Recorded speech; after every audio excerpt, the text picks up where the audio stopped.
Hello everyone, this is Janvi and welcome to study seed. इस video से हम class 10th history chapter 3 का first topic start करेंगे, जिसमें हम जानेंगे silk route links the world, यानी सिल्क रूट जिसके बारे में हमने इंट्रोडक्शन में देखा था। तो ये जो सिल्क रूट है वो कैसे पूरे वर्ल्ड को कनेक्ट करता है, अलग अलग एरियाज को साथ में कनेक्ट करता है ट्रेड पर्सपेक्टिव से। सिल्क रूट एक ऐसा रूट है जहां से सबसे ज्यादा ट्रेड हुआ करता था, किस चीज का? सिल्क का। और इसी की वजह से इसका नाम भी, इस रूट यानी इस रास्ते का नाम भी क्या रख दिया गया? Silk route. What are silk routes? अब सिल्क रूट एक सिंगल रूट नहीं है, एक सिंगल रास्ता नहीं है, डिफरेंट पाथ हैं, डिफरेंट एक तरह से रास्ते हैं, अलग अलग रास्ते हैं जहां से सिल्क का ट्रेड किया जाता था। तो ये सिल्क रूट्स हैं क्या? Ancient trade routes connecting Asia, Europe and Africa. ये एक एंशिएंट ट्रेड रूट्स में से आते हैं, यानी silk routes ancient trade route हैं जो कि एशिया, यूरोप और साउथ अफ्रीका को कनेक्ट किया करते थे। Named after the lucrative trade of Chinese silk that was carried along them. lucrative यानी कि जिस चीज से आप प्रॉफिट अर्न कर सकते हो, ज्यादा से ज्यादा प्रॉफिटेबल जो भी प्रोडक्ट्स हैं उन सबको कहा जाएगा ल्यूक्रेटिव। तो चाइनीज सिल्क जो है उससे काफी अच्छा खासा प्रॉफिट अर्न किया करते थे चाइनीज पीपल। ये एक तरह से बेस्ट क्वालिटी का सिल्क हुआ करता था, यहाँ से ये बहुत ज्यादा एक तरह से रिच लोग जो होते थे वही अफोर्ड कर पाते थे, बहुत एक्सपेंसिव हुआ करता था चाइनीज सिल्क। तो इससे जो चाइनीज पीपल है वो बहुत ज्यादा प्रॉफिट अर्न किया करते थे। अब क्योंकि इन रास्तों से, इन रूट से सबसे ज्यादा ट्रेड हो रहा है इसी चाइनीज सिल्क का, तो इस वजह से यहाँ पे इन रूट्स का नाम क्या रख दिया गया? Silk root. किसके नाम पे रखा गया है? चाइनीज सिल्क के नाम पे। Nature of silk routes. अब सिल्क रूट्स का नेचर क्या है? सिल्क रूट क्या सिर्फ हम वाया लैंड जाया करते थे, सिर्फ जमीन के रास्ते से हम ट्रेड किया करते थे, या फिर सी रूट्स भी हुआ करते थे, समुद्र के रास्ते भी हुआ करते थे? तो दोनों होते थे, लैंड रूट्स भी और सी रूट्स भी हुआ करते थे, जिनके थ्रू ये सिल्क का ट्रेड किया जाता था। ये सभी जो रास्ते थे उन सबको सिल्क रूट्स कहा गया। हम वाया सी और वाया लैंड दोनों तरह से ट्रेड किया करते थे। Land routes passed through Central Asia, linking China with West Asia and Europe. अब ये जो लैंड रूट था, सिल्क रूट जो है वाया लैंड यानी लैंड पे जमीन के रास्ते से जो भी सिल्क रूट जाया करता था, तो ये जो सिल्क रूट है मेनली सेंट्रल एशिया में देखा गया, सेंट्रल एशिया से पास होता था। सेंट्रल एशिया यानी चाइना, तो चाइना को ये सिल्क रूट वेस्टर्न एशिया जो है उसके साथ और साउथ ईस्टर्न एशिया दोनों के साथ, चाइना एकदम सेंटर में है तो साउथ ईस्टर्न और वेस्टर्न जो एरिया है चाइना का वहां से कनेक्ट किया करता था, वहां के एरियाज को कनेक्ट करता था चाइना के साथ। चाइना के वेस्ट में ही यूरोप भी है, हमारे भी वेस्ट में है यूरोप, तो वहां से कनेक्ट करता है चाइना को और यूरोप को कनेक्ट करता है सिल्क रूट। चाइना और उसको साउथ अफ्रीका को भी कनेक्ट करता है। तो ये डिफरेंट एरियाज हैं जो कनेक्टेड थे वाया लैंड, लैंड में यानी जमीन के रास्तों से ट्रेड किया जाता था इन सब चीजों का। सिल्क रूट जमीन के रास्ते से हमें मेनली कहाँ पे देखने को मिले? वास्ट इनका जो कनेक्शन है वो हमें कहाँ देखने को मिला? एशिया में। एशिया में सबसे ज्यादा सिल्क रूट थे, यहीं पे मेनली सारे रूट्स यहीं से स्टार्ट हुए, चाइना से ही पास होके जा रहे हैं। चाइना मेन था क्योंकि चाइनीज सिल्क के ही नाम पे ये सिल्क रूट नाम पड़ा है। Sea route connected China, South East Asia, India, Arabian peninsula and East Africa. अब ये जो सी रूट है, इन्होंने सी रूट में यानी समुद्र के रास्ते से जो भी ट्रेड किया जा रहा था उन रास्तों ने किन सब एरियाज को कनेक्ट कर रखा था? चाइना, अरेबियन पेनिनसुला यानी सऊदी अरेबिया का जो एरिया है वहां पे वो एरिया, और साउथ ईस्ट एशिया जो जापान का एरिया है वो एरिया उसे कनेक्ट कर रखा है। इंडिया, अफ्रीका, ये सारे जो एरिया है उन्हें किसने कनेक्ट कर रखा था? सी रूट्स ने, यानी समुद्र के रास्ते से इन सब जगहों पे ट्रेड हुआ करता था। अगर अफ्रीका से इंडिया तक कोई सामान लाना है, कोई प्रोडक्ट लाना है, उसका अगर ट्रेड करना है तो सी के रास्ते से ज्यादा, सी का जो रूट है उसे ज्यादा प्रेफर किया जाता था।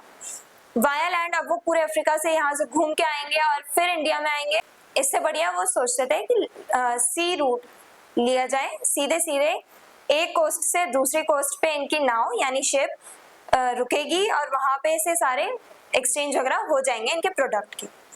तो सी रूट भी थे, लैंड रूट भी थे। लैंड रूट में मेनली सेंट्रल एशिया, जिसमें चाइना को वेस्ट एशिया और यूरोप के साथ कनेक्ट किया जाता था। साउथ ईस्ट एशिया के साथ भी चाइना कनेक्टेड था वाया लैंड। और सी रूट की अगर बात करें तो सी रूट इन सब एरिया को कनेक्ट करता है। यहाँ पे इन सब एरिया के बीच में जो ट्रेड हुआ करता था वो समुद्र के रास्तों से हुआ करता था। Goods traded. अब हमने ये सब तो देखा कि सिल्क रूट क्या है, लैंड रूट्स हैं, सी रूट है, लेकिन इन सब रूट, इन सभी रास्तों से ट्रेड किन सब चीजों का किया जाता था, किन सब प्रोडक्ट्स का ट्रेड किया जाता था, कौन से गुड्स थे?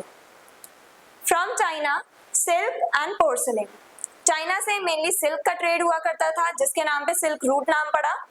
और फिर पोर्सलेन, पोर्सलेन पॉटरी होती है यानी कि पॉट्स, मटके बनाए जाते हैं मिट्टी के। और ये एक तरह से इन पॉट्स को ये यूनिक क्यों है? क्योंकि इन्हें एक स्मूथ टेक्सचर दे दिया जाता है, इनके विजुअल्स बहुत अच्छे होते हैं, डेकोरेट करके रखा जाता है। तो ये जो पॉट्स थे, पोर्सलेन के बने हुए जो पॉट्स हैं, वो सबका ट्रेड किया करता था चाइना इन सिल्क रूट्स के through. From India spices and precious stones. India से स्पाइसेस, मसालों का ट्रेड किया जाता था और प्रेशियस स्टोन्स, जिन्हें हम जेम्स भी कहते हैं, इनका ट्रेड किया जाता था। फ्रॉम यूरोप, अब यूरोप से, यूरोप में भी तो सिल्क रूट है, तो वहां से किन सब चीजों का ट्रेड होता था? वूल का, गोल्ड और सिल्वर का, इन सब चीजों का ट्रेड होता था। ये मेनली कुछ एरिया हमने देखे जहां से इन सब प्रोडक्ट्स का, इन सब गुड्स का ट्रेड हुआ करता था।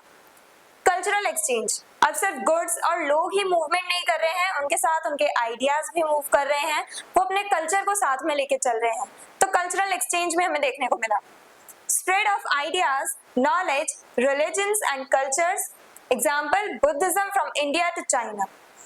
अब यहाँ पे हमें देखने को मिला कि जब एक जगह से दूसरी जगह लोग मूव कर रहे हैं तो साथ में अपने आइडियाज, अपने ट्रेडिशन, अपने कल्चर को लेकर के जरूर मूव करेंगे।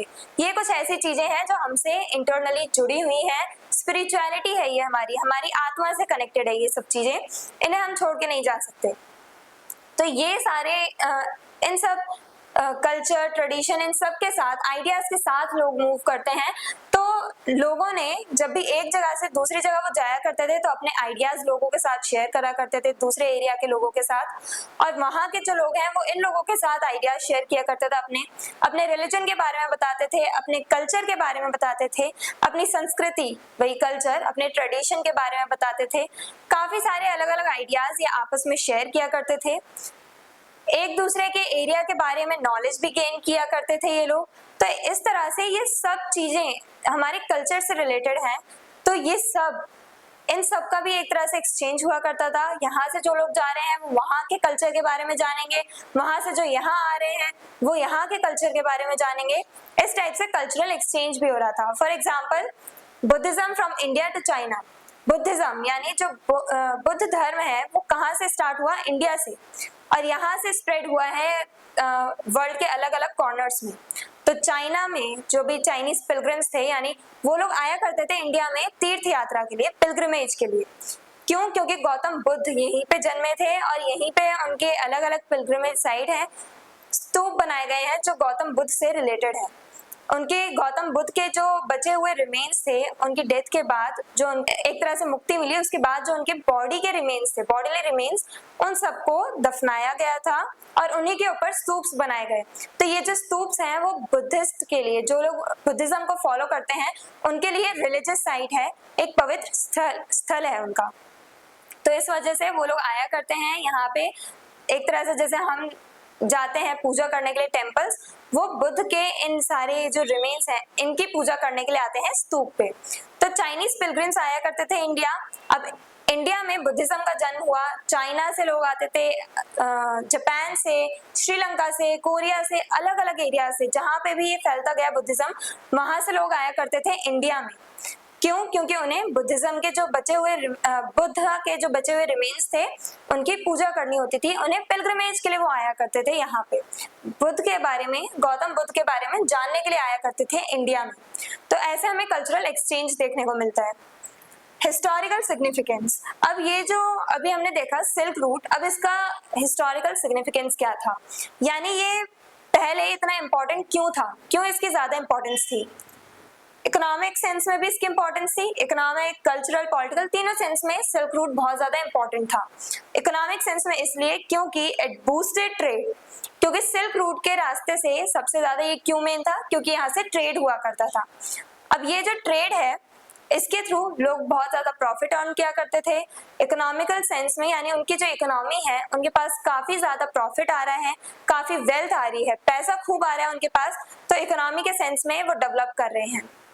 कल्चरल सेंस में क्या था, मिक्स ट्रेडिशन होने लगे, लोग एक दूसरे के कल्चर के बारे में जानने लगे, एक दूसरे के कल्चर को अडॉप्ट करने लगे, तो इस टाइप से कल्चरल एक्सचेंज भी देखने को मिला। तो कल्चरल सेंस में ये बहुत ज्यादा इंपॉर्टेंट था सिल्क रूट।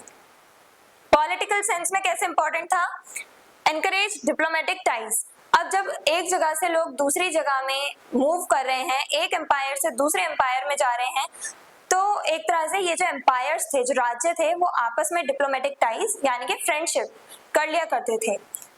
तो ये जो फ्रेंडशिप हुआ करती थी उसके थ्रू और ज्यादा इजी हो जाया करता था लोगों का गुड्स का मूवमेंट करना। तो डिप्लोमेटिक टाइज हमें देखने को मिले, एक दूसरे के कल्चर्स को अपनाना, एक तरह से फ्रेंडली रिलेशंस बनने लगे। और एक्सपेंशन ऑफ एम्पायर्स, एम्पायर्स भी एक्सपैंड करते चले गए। कैसे, अगर कोई भी पर्सन, कोई भी ट्रेडर किसी रास्ते से गुजर रहा है, दूसरे एम्पायर से, दूसरे राज्य से गुजर रहा है, तो वहां का जो राजा है वो उस ट्रेडर पे टैक्स लगाया करता था कि अगर आपको यहाँ से हमारे राज्य से गुजरना है, जाना है, अपने गुड्स को सही सलामत ले जाना है, तो आपको टैक्स भरना पड़ेगा। और एक बार ट्रेडर अगर टैक्स भर दिया करता था तो उस ट्रेडर की सिक्योरिटी और उसकी सुरक्षा की जो जिम्मेदारी है वो किंग की यानी राजा की हुआ करती थी। तो इस टाइप से इकोनॉमिक सेंस में भी, इकोनॉमिकल सेंस, कल्चरल सेंस और पॉलिटिकल सेंस, इन तीनों डायमेंशंस में सिल्क रूट बहुत ज्यादा इंपॉर्टेंट था पुराने टाइम से ही। तो ये आज हमने जाना कि कैसे सिल्क रूट इतना इम्पोर्टेंट था हिस्ट्री में, यानी पहले के टाइम से, जब से ये स्टार्ट हुआ है तब से इसकी कितनी इंपॉर्टेंस थी, कौन कौन से गुड्स का ट्रेड किया जाता था यहाँ से, सिल्क रूट का नाम सिल्क रूट ही क्यों पड़ा, चाइनीज सिल्क के नाम पे पड़ा था, और लैंड रूट्स और सी रूट्स जो हैं वो कैसे कनेक्ट करते हैं अलग अलग एरिया को, ये सब हमने आज की वीडियो में जाना। That's all for today. अगर आपको इस चैप्टर के डिटेल नोट्स चाहिए तो हमारी वेबसाइट studyseed.net पर विजिट करें, लिंक डिस्क्रिप्शन बॉक्स में दिया गया है। मिलते हैं नेक्स्ट वीडियो में नेक्स्ट टॉपिक के साथ। Stay curious, stay consistent. Thank you very much.